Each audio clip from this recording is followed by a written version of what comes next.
वैसे बात तो ये देखने वाली होगी कि हमारा ज़मीर कब जागेगा।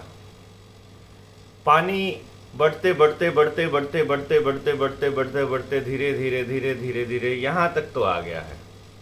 अभी तक क्या है कि आपको नाक से सांस आ रहा है, तो अभी बस यहाँ तक आना बाकी है, और आपके भी और आपके बच्चों के भी।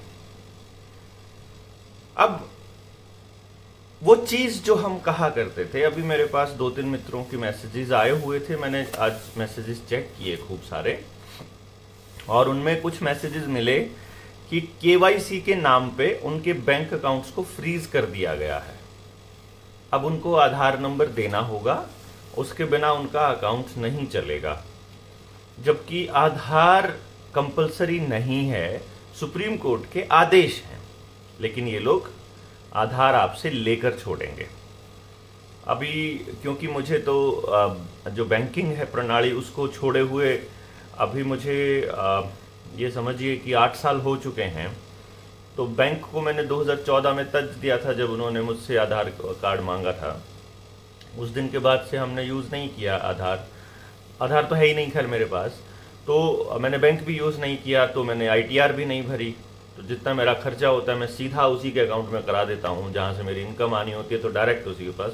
तो मेरे पास कोई सेविंग्स नहीं होती, ना मेरे पास कैश होता सेविंग्स में, ना मेरे पास मतलब बैंक में होता है।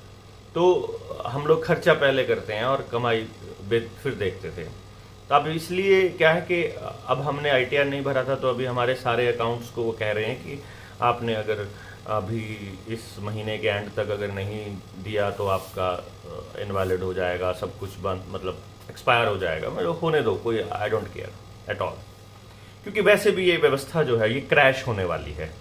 एजुकेशन सिस्टम के बारे में जब मैं 2016 में बोला करता था माँ बाप को कि जो एजुकेशन सिस्टम में आप अपने बच्चों को पढ़ा रहे हो ये क्रैश होगा एक दिन, कंफर्म है। इस तरह से चलेगा ही नहीं ना कि आप 10 लाख बच्चों का फॉर्म भरवाओगे और सिर्फ 400 भर्तियां होंगी, तो बाकी बच्चे कहाँ जाएंगे? अगर आप एग्जाम के बेसिस पर किसी बच्चे की सिलेक्शन करोगे तो टैलेंट के बेसिस पे सिलेक्शन होना चाहिए था।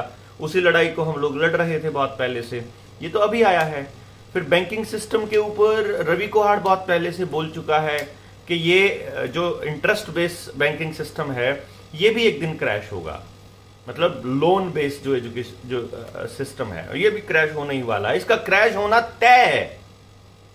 बस आपको ये देखना है कि ये क्रैश होने में कितना टाइम लगेगा। मतलब ये मत समझिएगा कि आपका पैसा सुरक्षित है बैंकों के अंदर, बहुत ही जल्दी बैंक बर्बाद होने वाले हैं। तो आपके बैंक बर्बाद हो जाएंगे, छोटे दुकानदार बर्बाद हो जाएंगे, आपका स्कूली सिस्टम बर्बाद हो जाएगा। तो आपके पास आपके बच्चों को देने के लिए कभी कुछ भी नहीं बचेगा, क्योंकि आपने एज अ कम्युनिटी तो अपने आप को डेवलप किया ही नहीं। आप तो इंडिविजुअल डेवलपमेंट पे लगे रहे। अपने अपने बच्चे को लेके भाग जाओ, उसकी पढ़ाई पे ध्यान दो, चाहे आसपास सारा तंत्र खराब होता रहे, आवाज नहीं उठानी है, क्योंकि किसी और के पंगे में क्यों डालना। उनको ये नहीं समझ में आया कि ये पंगा किसी और का नहीं है, ये आप ही का है और आप ही के बच्चों के लिए है। अब ये जो शांति थी थोड़े दिन पहले की, और मैं बोला करता था कि भाई दोबारा आएगा लॉकडाउन, दोबारा आएगा लॉकडाउन। अभी लॉकडाउन नहीं आया है, लेकिन मैं बता रहा हूं आपको फिर से आएगा लॉकडाउन, क्योंकि ये सारा स्क्रिप्ट के अकॉर्डिंग चल रहा है। पहले टेलीविजन में आता है, अखबारों में आता है, टेलीविजनों में आता है, फिर उनके तस्वीरें दिखाई जाती हैं, फिर केसेस बढ़ाए जाते हैं, फिर आशंकाएं तो पहले इससे पहले हो जाती हैं। आईआईटी जैसी संस्था ऐसे वाहियात काम कर रही है कि 22 जून को आएगी अगली लहर।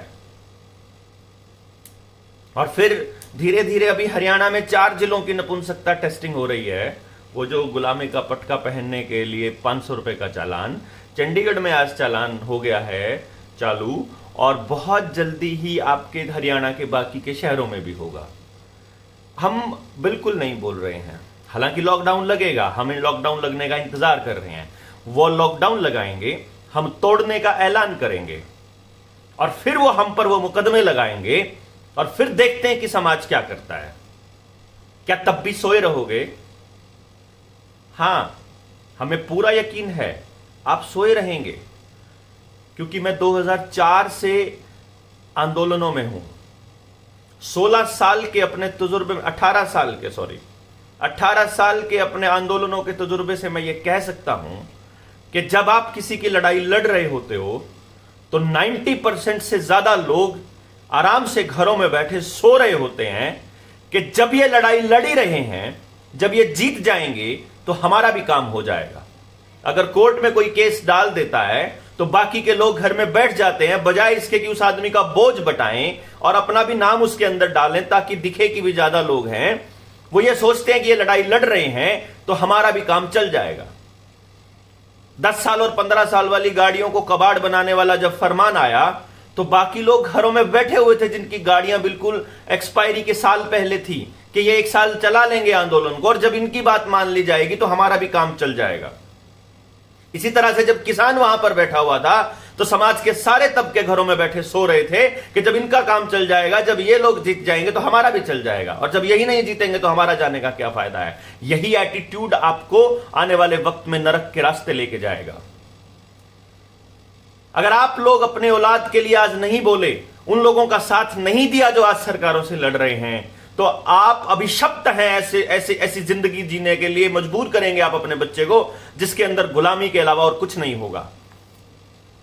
मैं आपको बहुत पहले बता चुका हूं, जो हो रहा है ये बहुत पहले से बोल रहा हूं, आज से नहीं बोल रहा हूं। 3 जनवरी को गिरफ्तारी हुई थी, उससे 1 साल पहले से बोल रहा हूं, सॉरी 1.5 साल से भी ऊपर वक्त से बोल रहा था। 22 मार्च 2020 को लगाया था इन्होंने पहला लॉकडाउन, 1 दिन का जनता कर्फ्यू करके ड्रामा किया था। जब बड़े खुश हो रहे थे, मैं भी जनता कर्फ्यू, मैं नहीं था अपने सर्कल में, और मुझसे बोलते थे कि क्या तुम जनता कर्फ्यू के साथ हो। मैंने कहा नहीं, it is all propaganda, I know it. सारा स्क्रिप्ट के अकॉर्डिंग चल रहा है। It's all United Nations agenda 2030। मुझे मालूम है ये सारा का सारा खेल उसी के अकॉर्डिंग है। और क्या होगा, कैसे होगा, कब आएगी UHID, कब आएगा आपका RFID, कब आएगा आपका ये लगाने वाला सिस्टम, हमें सब मालूम था। उसी टाइम पे बोला था हमने, बहुत से लोगों ने। लेकिन नहीं, नवनीत चतुर्वेदी की जियोपॉलिटिक्स समझिए, जो हो रहा है सब कुछ समझ में आ जाएगा। आप रवि कोहाड़ की बैंकों का मायाजाल पढ़िए, आपको आ जाएगा समझ में। एजेंडा 2030 के 17 पॉइंट कौन से हैं समझिए, उनके क्रिटिकल एनालिसिस पे जाइए। ये जो आपको कहते हैं, जो कह के परोसा जाता है, उसका थोड़ा क्रिटिकल एनालिसिस कीजिए। लेकिन क्रिटिकल एनालिसिस करने की ताकत तो हमारे स्कूल में ही खत्म कर दी जाती है। हम लोगों को यह एहसास कराया जाता है कि तुम आगे नहीं बोलोगे क्योंकि तुमने अगर सवाल किया तो तुम बदमाश हो। अभी इन्होंने पूरा तैयार कर रखा होगा, पुलिंदा, पूरा IT सेल, पूरे मीडिया चैनल्स के कब देवेंद्र बल्हारा आकर के मतलब अनाउंस करे और कब इसको बदनाम करके इसकी आवाज को डिफेम किया जाए। क्योंकि ये दिन रात चला सकते हैं मीडिया ट्रायल, हम लोग नहीं चला पाएंगे, हमारे पास नहीं है इतना बड़ा IT सेल। हमने बहुत 2 साल से कोशिश कर रहे हैं हमारा IT सेल मजबूत करने के लिए। आप लोग आगे आइए, आप लोग करिए, आप लोग इन पोस्ट को शेयर करिए, आप लोगों तक पहुंचाइए, लेकिन ग्रुप्स में ही भेजा जा रहा है। प्लान्ड IT सेल नहीं है क्योंकि किसी के पास घर से निकलने के लिए वक्त ही नहीं है कि योजनाबद्ध तरीके से इनकी उस प्रोपेगेंडा से लड़ाई जा सके। आपको याद है 2005 में भारत सरकार ने, मैं भारत सरकार इसलिए बोल रहा हूं क्योंकि उस वक्त केंद्र में कांग्रेस की सरकार थी, UPA की पूरी मेजोरिटी के साथ, और उन लोगों ने एक कानून बनाया था, WMD बोलते हैं, 2005 WMD। मैं आपको इसका नाम बताता हूं, मतलब नाम है पूरा का पूरा लेकिन थोड़ा लंबा है।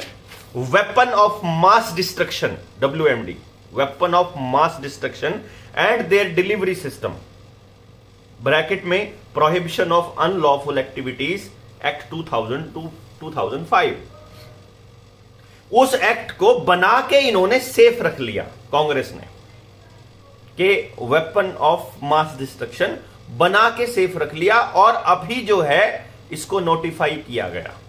जब आप जहांगीरपुरी के दंगे में उलझे हुए हिंदू मुसलमान कर रहे थे, उस वक्त उसको नोटिफाई करके लागू कर दिया गया। अभी नेशनल हेल्थ बिल वाला तो आपको ड्रामा समझ में आ रहा है, बता दिया था मैंने आपको नेशनल हेल्थ बिल आ रहा है, लेकिन आपको यह कानून के बारे में नहीं समझ में आया। पूरा कानून बहुत बड़ा है, मुझे सिर्फ इसमें से यह देखना था कि आज के हालात के लिए इसने क्या मेंशन किया हुआ है।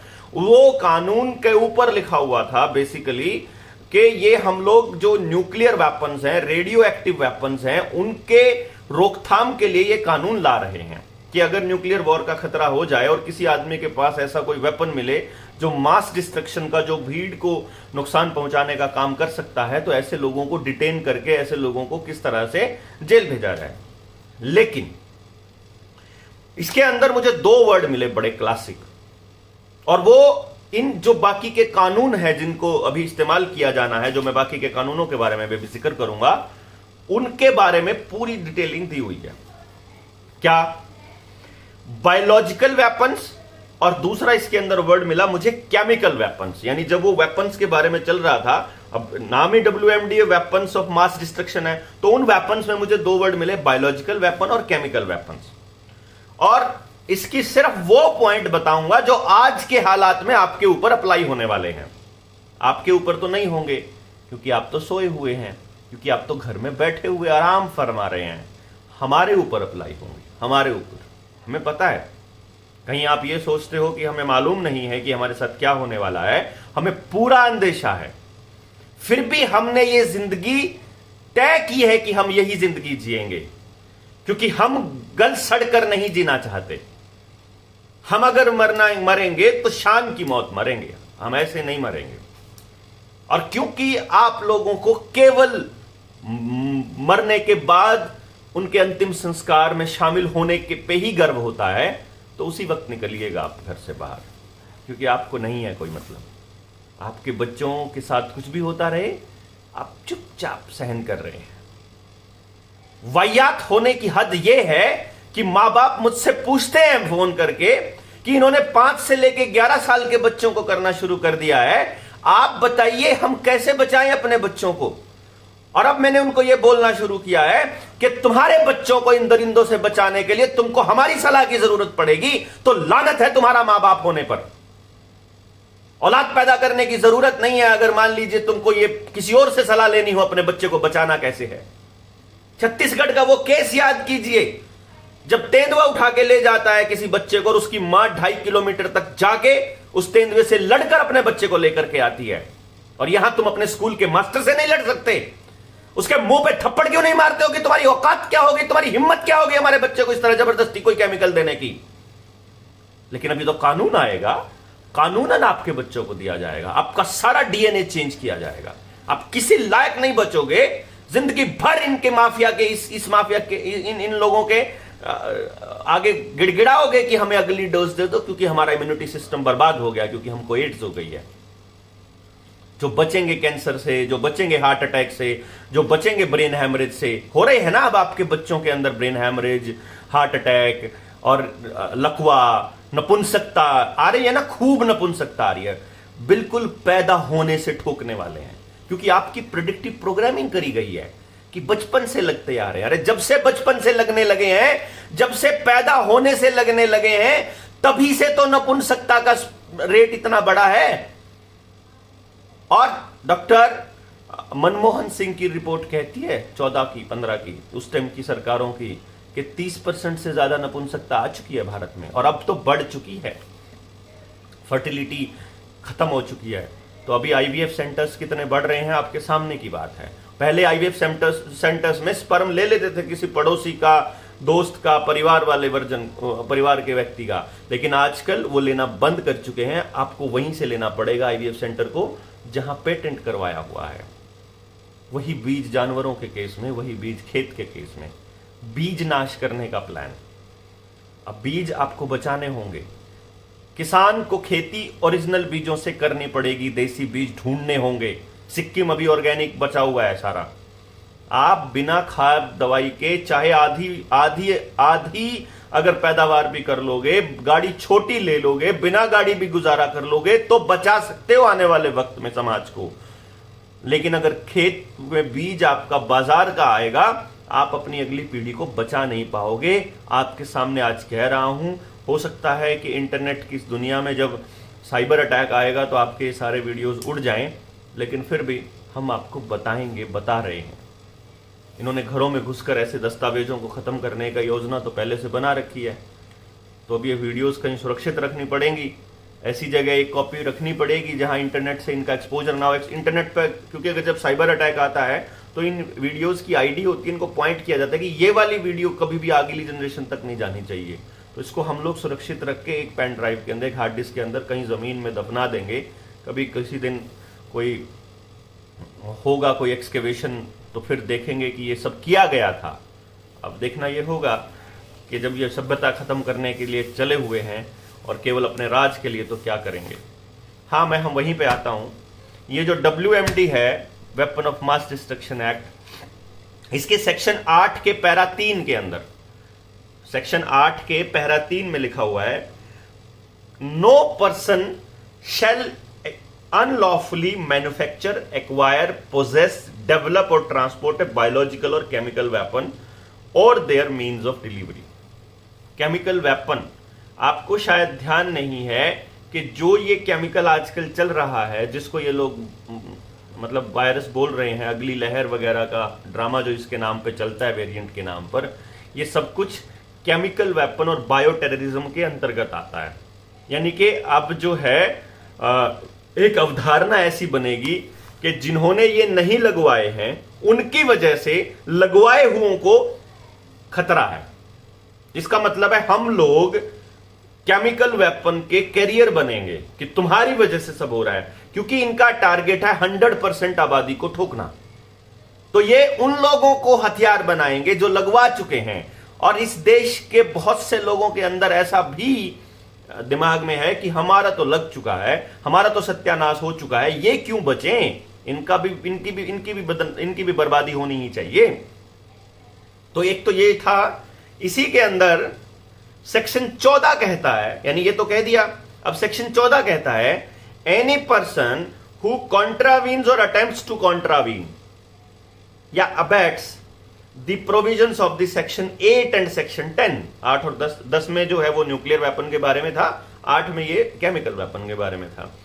तो वो कहता है कि अगर ऐसा होता है कि अगर कोई ऐसा केमिकल वेपन को कैरी करने वाला आदमी अगर डिटेन होता है, तो उस आदमी को 5 साल से कम की सजा नहीं होगी, और उसको लाइफ इम्प्रिजनमेंट के लिए यानी उम्र कैद के लिए तक बढ़ाया जा सकता है, और उस पर जुर्माना भी लगाया जा सकता है। सेक्शन 18 कहता है कि अगर आप कोई फौज डॉक्यूमेंट बनाते हो, यानी जिसको मैं ये कह रहा था, आपने फर्जी सर्टिफिकेट बना रखा है ना भाई, देखो मैं केमिकल वेपन नहीं ले रहा हूं क्योंकि अगर मैंने लगवाया हुआ है, लेकिन आपने नहीं लगवाया था, लेकिन आपने डॉक्यूमेंट बनवाया था खाली। मैं कह रहा था आपको कि भैया आप मत बनवाइए सर्टिफिकेट। तो इसमें penalty for using the false और the making the forge document etcetera not less than, इसमें जो फाइन है पेनल्टी 5 लाख से कम नहीं होगी, या तो मतलब 5 लाख मिनिमम है, या फिर जितनी उस वेपन की कीमत है उसका 5 गुना। वो न्यूक्लियर वेपन के केस में हो जाएगा, टेक्नोलॉजीज के केस में विच एवर इज हायर, जो भी ज्यादा होगी।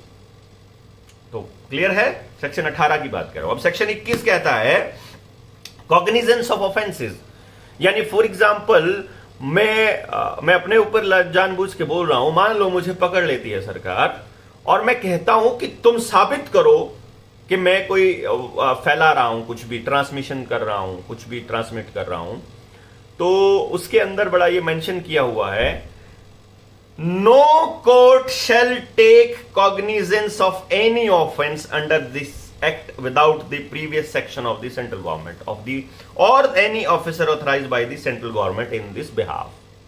मतलब कि किसी भी कोर्ट को हमारा मुकदमा लेने की इजाजत नहीं है, मतलब कोर्ट के अंदर हम नहीं जा सकते। यही चीज आपने खेती के 3 कानूनों वाले कॉन्ट्रैक्ट वाले कानून में थी, यही चीज आपने अभी जो मेडिकल हेल्थ बिल है उसके अंदर थी, कि जो आदमी इनके रास्ते में आएगा उसको कोर्ट भी कोई मतलब राहत नहीं दे सकती।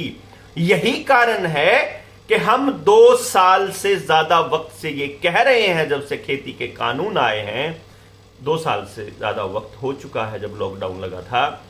यही कारण है कि हम आपको कह रहे हैं कि ये लड़ाई कोर्ट और कागजों से ऊपर जा चुकी है। हर अधिकारी, ताकत वाली जगह पर बैठा हुआ हर अधिकारी इन्होंने करप्ट कर दिया है। इनको ये पिछले 7 सालों से इस तरह के फरमान और ऐसे फंड्स जारी कर रहे हैं कि वो खूब पैसा लूट रहे हैं। उनकी फाइलें तैयार हैं, वो जनता की भलाई के लिए एक सिंगल स्टेप नहीं उठाएंगे। तो आपकी यूनियंस को इन्होंने खरीद लिया है या मैनेज कर लिया या डरा दिया या उनके खिलाफ कागज हैं। आपकी यूनियंस आपके लिए नहीं बोलेंगी। आपकी यूनिवर्सिटीज को पहले ही बंद किया जा चुका है और अभी एमडीयू के वाइस चांसलर ने आदेश पारित किया है कि कोई भी इसके 100 मीटर के इसके 100 मीटर के दायरे में नहीं होगा। तो पूरी यूनिवर्सिटी के अंदर कोई भी आयोजन करने पर पाबंदी लगा दी गई है। 144 धारा 144 लगाने की परमिशन एसएचओ को दी जा चुकी है।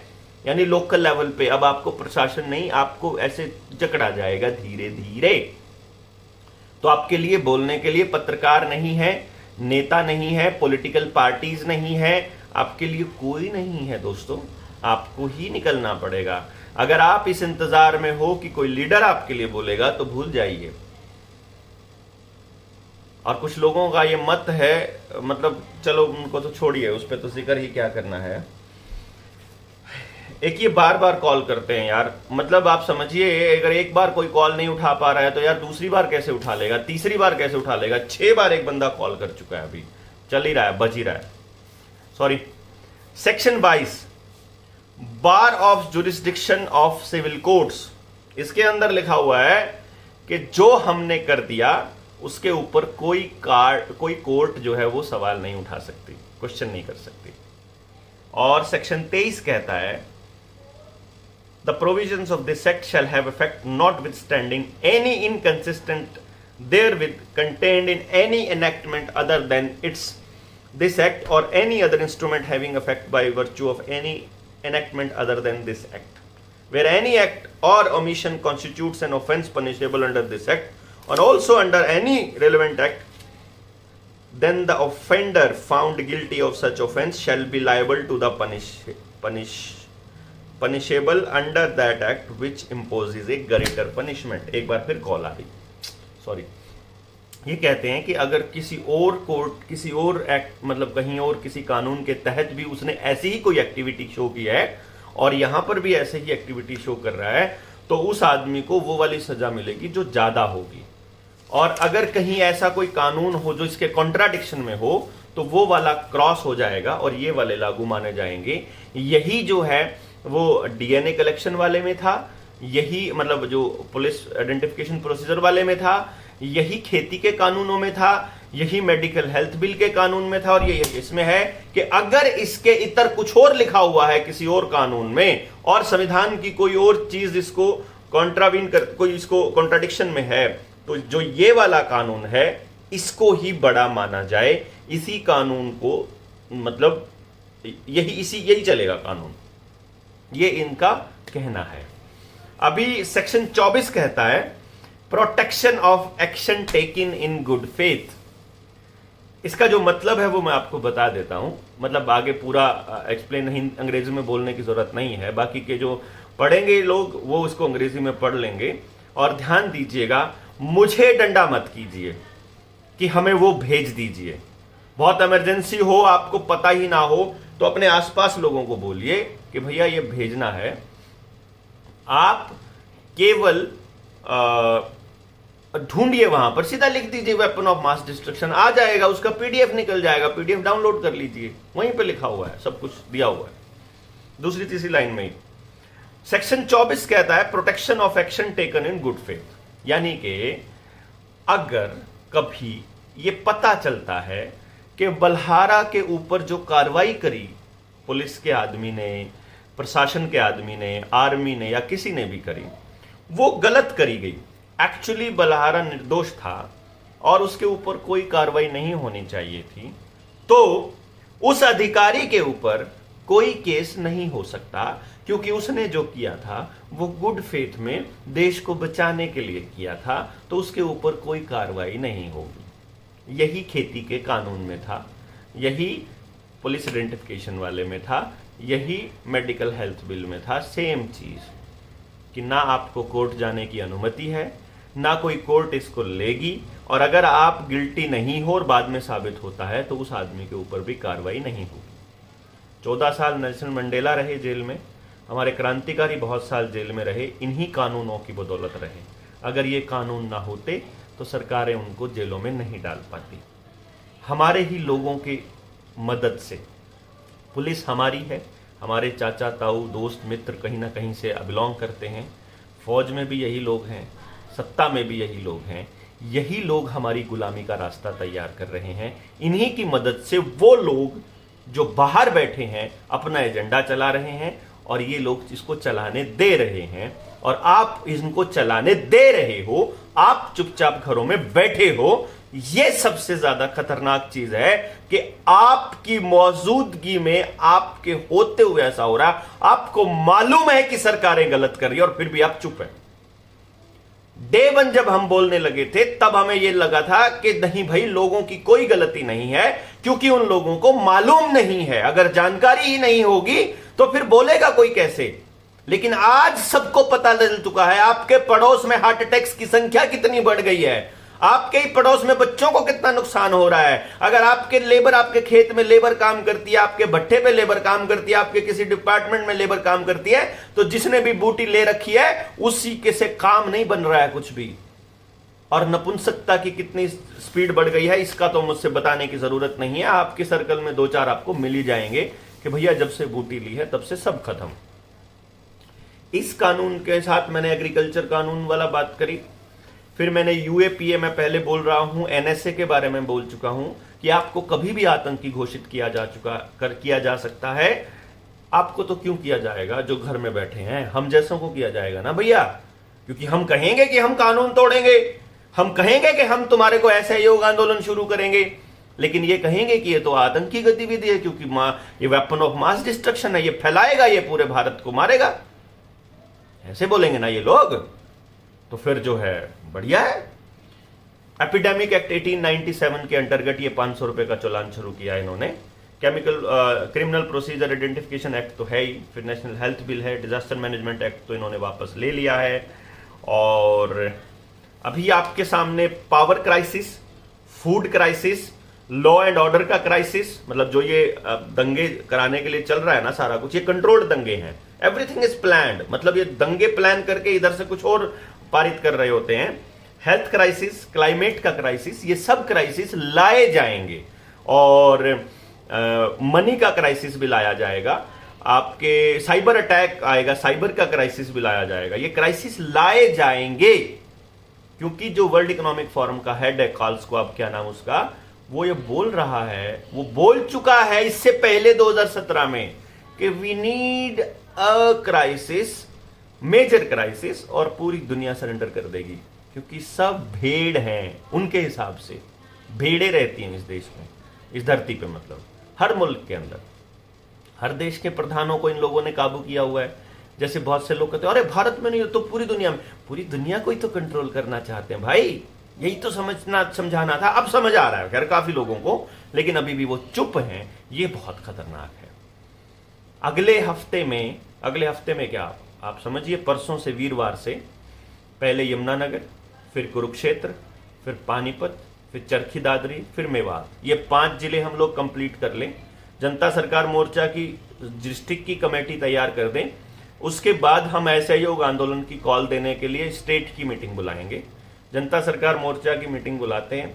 आप लोग चाहे लॉकडाउन लगे या ना लगे, वी डोंट केयर, हम खुद से कोई प्रोवोक नहीं करेंगे किसी को, लेकिन मैं खास तौर पर, मुझे नहीं पता आप लोग कितना मानते हैं कितना नहीं मानते हैं, आप लोग कितना खड़ा हो सकते हैं, कितनी ताकत है आपके अंदर।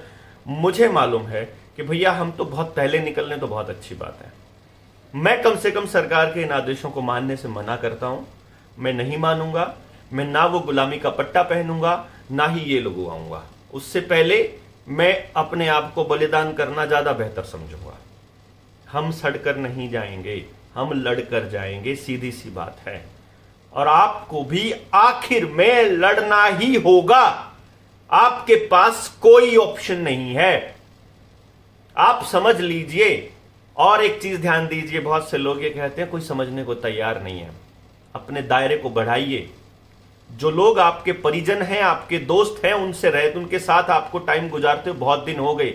सहमति असहमति सब में होती है, मैं भी अपने हो सकता है पड़ोस के लोगों को ना समझा पाऊं, मैं अपने गांव को शायद ना समझा पाऊं, लेकिन मैं पूरी दुनिया के अंदर घूम के समझा पा रहा हूं।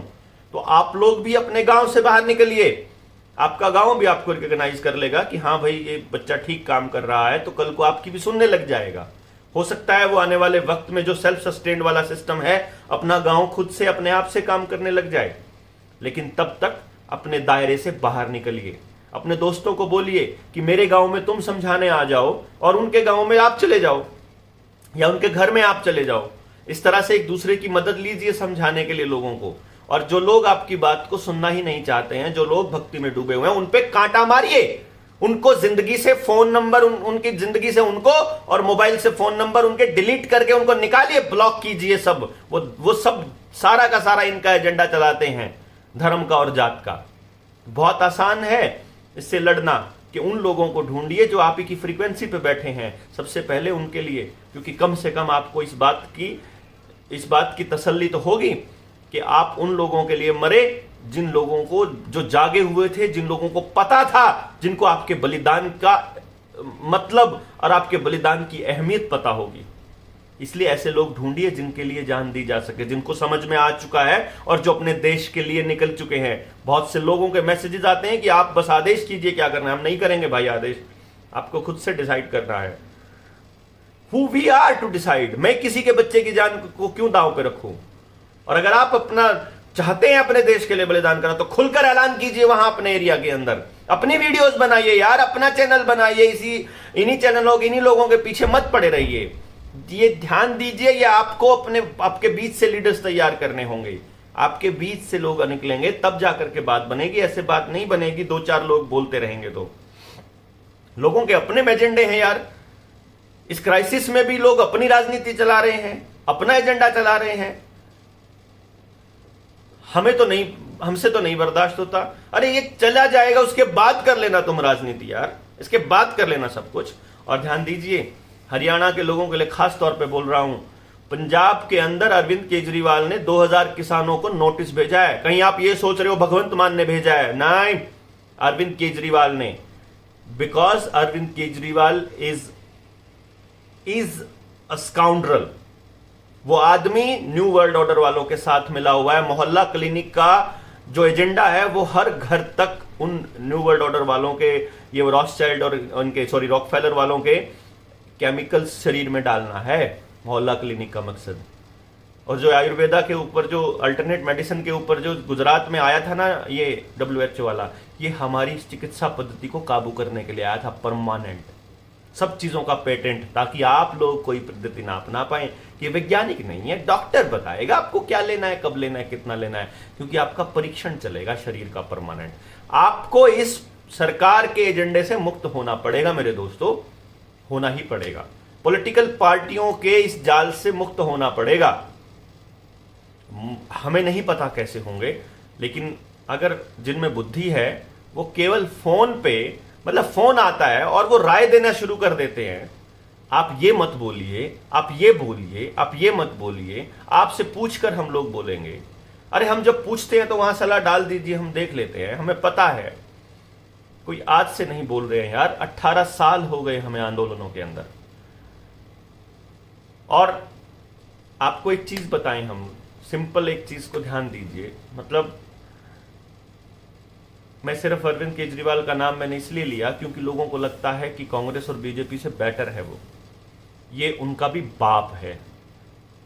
राघव चड्ढा को वर्ल्ड इकोनॉमिक फोरम ने बड़े अच्छे से रिकॉग्नाइज किया है, यंगेस्ट है वर्ल्ड इकोनॉमिक फोरम का मेंबर, और उसको पार्लियामेंट का सांसद इसीलिए बनाया गया है।